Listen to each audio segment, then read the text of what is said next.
जय माँ इंद्राक्षी। इंद्राक्षी धाम में दर्शकों आप सभी का हम हार्दिक स्वागत करते हैं। आज के दिन जिन जातकों का जन्म दिवस है, मैरिज एनिवर्सरी है, उन सभी को हमारी तरफ से बहुत बहुत शुभकामनाएं। आज हम बात करने वाले हैं, कई बार हमारा मन हमेशा तनाव में डूबा रहता है। छोटी बात हो, बड़ी बात हो, ना कुछ भी हो, फिर भी हम तनावग्रस्त रहते हैं। ऐसा क्यों होता है? आपकी हथेली में कुछ ऐसी विशेष रेखाएं होती हैं जो व्यक्ति को हर समय तनाव देती हैं। कौन सी वो रेखाएं हैं और हमें इन सब के लिए क्या करना चाहिए, आज के इस अंक में हम आपको बताएंगे।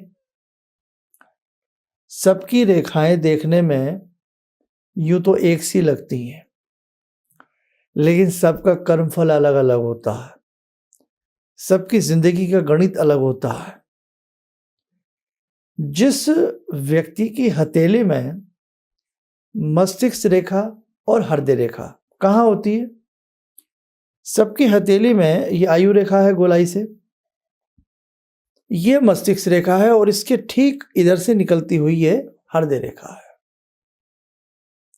हृदय रेखा, मस्तिष्क रेखा जितनी ये संकुचित होंगी, यहां से समझिए, इस माध्यम से इसके ये खुलापन हुआ और ये हुआ, इसमें बिल्कुल गैप हमने कम कर दिया।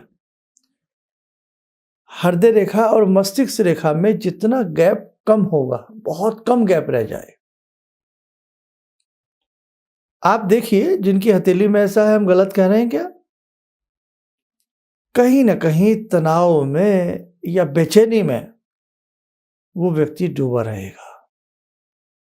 कोई भी काम अगर उसका समय पे ना बने, वो तनाव उसके मन में उत्पन्न होगा और वो बेचैन हो जाएगा।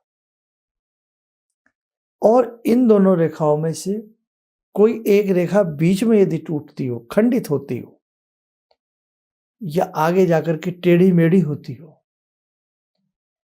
तो ऐसा व्यक्ति को ढंग से नींद नहीं आएगी। जब तक उस व्यक्ति का सोचा हुआ कार्य पूर्ण नहीं होगा, तब तक वो चैन की सांस नहीं लेगा। ये हकीकत बता रहे हैं हम आपको। दूसरी बात, मंगल पर्वत,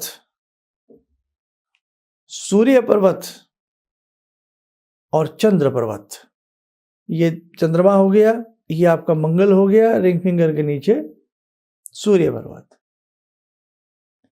यदि ये तीनों पर्वत शुभ स्थिति में ना हो, बात बात पर आग बबूला होने की आदत ऐसे व्यक्ति को रहेगी, या उसके परिवार में कोई होगा, बात बात पर आग बबूला होगा, झगड़े हो सकते हैं, संकट हो सकता है, तनाव हो सकता है। और यदि इस स्थिति के एक दो व्यक्ति घर में हों, फिर तो कहना ही कुछ नहीं है। संकट उस घर में मंडराएंगे, उस घर का तनाव नहीं जाएगा, और कई बार तो व्यक्ति इतना आवेशित हो जाता है कि चीजों को उठा उठा करके फेंकने लगता है।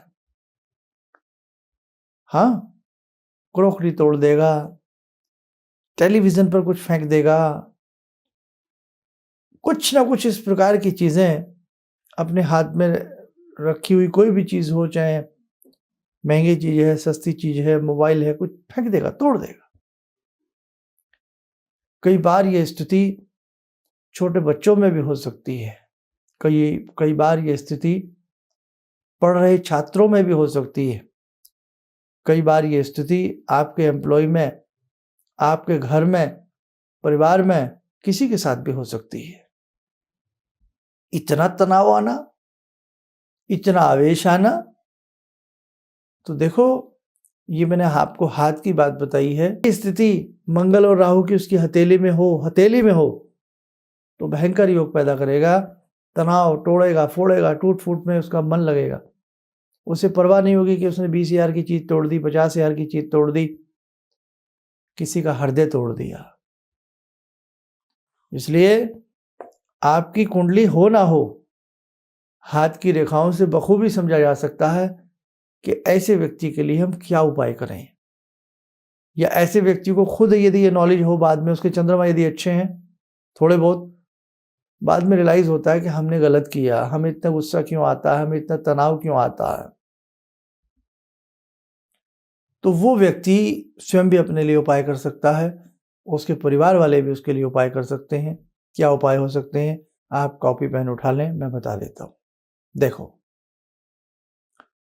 ऐसे व्यक्ति को गायत्री मंत्र की साधना अवश्य करनी चाहिए, क्योंकि गायत्री मंत्र बुद्धि को जन्म देता है, सूझबूझ को पैदा करता है, न्याय अन्याय की भावना पैदा करता है, उसको समझाता है क्या न्याय है क्या अन्याय है।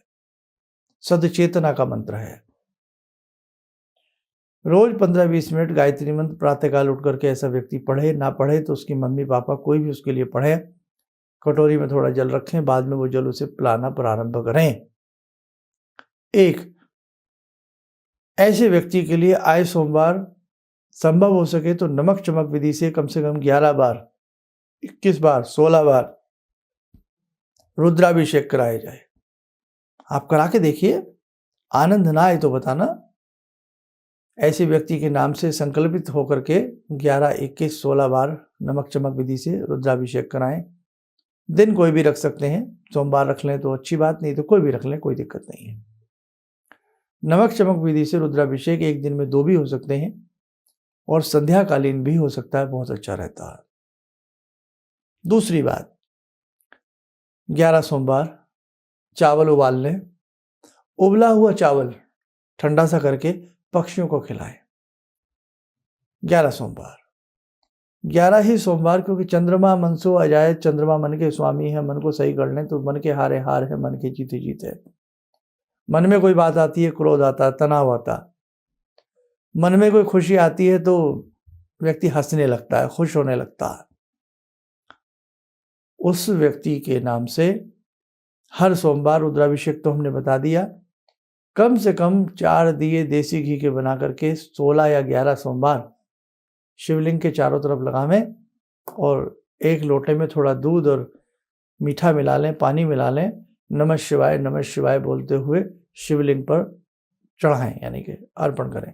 फिर शुद्ध जल चढ़ा करके नमस्कार प्रणाम करके दिए जला दें चारों तरफ।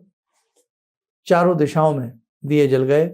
भगवान शंभू के, और भगवान शंभू की परिक्रमा अपने आप में आप जानते ही हैं, भगवान श्री गणपति को भी उनसे वर मिला। और भगवान शिव की जो जलहरी होती है, जहाँ से जल गिरता है, आधी परिक्रमा की जाती है, पूरी नहीं की जाती। उस जलहरी को कभी पार नहीं करना चाहिए, वो मैंने किसी और अंक में भी बताया था, और शायद आपको मालूम नहीं होगा। ऐसे व्यक्ति को भूलकर भी अंगूठे में कोई चांदी का छल्ला, चांदी की चीज ना पहनाई जाए अंगूठे में, ध्यान रखें। बाकी चांदी की सामान, चांदी का कड़ा और चांदी का कोई सिक्का, गोल चांदी की चैन में सोमवार के दिन ऐसे व्यक्ति को पहनाया जाए, बहुत अच्छा उस व्यक्ति को लाभ प्राप्त होता है। दूसरी बात, एक चीज और सुन लीजिए आप, मंगलवार के दिन ऐसे व्यक्ति के नाम से हनुमान जी को 5 नुगदी के लड्डू, 11 मंगलवार, 1 झंडी और कम से कम 1 तोला लवंग, और वहीं हनुमान जी के श्री चरणों में जय श्री राम का पाठ किया जाए। विनती की जाए, हे बल बुद्धि के देव, आपकी कृपा से इस व्यक्ति का तनाव मुक्त हो, इसका जीवन अच्छा हो और इसके मन में प्रसन्नता रहे। हमारे घर में इस प्रकार का जो वातावरण है वो आपकी कृपा से दूर हो जाए। बस इन उपायों में से 1-2 उपाय जरूर करें, लाभ मिलेगा। ये तो थी मौखिक सी बातें, लेकिन अधिक गहराई में यदि जाना चाहते हो, पूर्णतः इन चीज़ों का इलाज चाहते हो, उसके लिए किसी मर्मज्ञ को ऐसे व्यक्ति का हाथ या उसकी कुंडली दिखाई जाए तो भी आपको बहुत अच्छे रिजल्ट मिलेंगे। और एक चीज़ और ऐसे व्यक्तियों के लिए की जा सकती है, ऐसे व्यक्ति को 14 मुखी रुद्राक्ष या 9 मुखी के 3 रुद्राक्ष भी ऐसे व्यक्तियों को धारण कराए जाएं, चांदी में बनवा करके, या गौरी शंकर रुद्राक्ष धारण कराया जाए तो वो भी ऐसे व्यक्ति के लिए बहुत अच्छा होता है। जिन जिन साधकों की हमारे यहाँ कुंडलियां जन्म पत्रिका बनने के लिए आई हुई हैं और और बहुत सारी जो भी हैं वो सब चीज़ें आपकी चल रही हैं। दूसरी बात, बहुत लोग अपॉइंटमेंट के लिए बहुत जल्दी चाहते हैं, लेकिन देखो आपसे पहले भी बहुत लोग होते हैं लाइन में, इसलिए 1-2 महीने का जो समय हमारे यहाँ से दिया जाता है, वो थोड़ा-सा व्यवस्था है अभी। ये आप लोगों का स्नेह है, प्रेम है, बहुत लोग आप लोग जुड़े हैं। बहुत लोगों के निरंतर ऐसे फ़ोन हैं, मेल्स हैं, आगे सेमिनार के लिए, तो वो सारी चीज़ें जैसे-जैसे और थोड़ा-सा माहौल सब कुछ ठीक होगा, सारी चीज़ें आपके साथ मेंटेन हम लोग करेंगे, सारी चीज़ें आपके साथ होंगी। और ये भी हम जानते हैं, एक बहुत बड़ा विश्वास आप इंद्राक्षी धाम के ऊपर रखते हैं। हम पूरा प्रयास करेंगे इसी प्रेम और स्नेह के साथ सदैव आपके संग जुड़े रहेंगे। आप स्वस्थ रहें, सुखी रहें, इन्हीं शुभकामनाओं के साथ हम अपनी वाणी को विराम देते हैं। जय माँ इंद्राक्षी।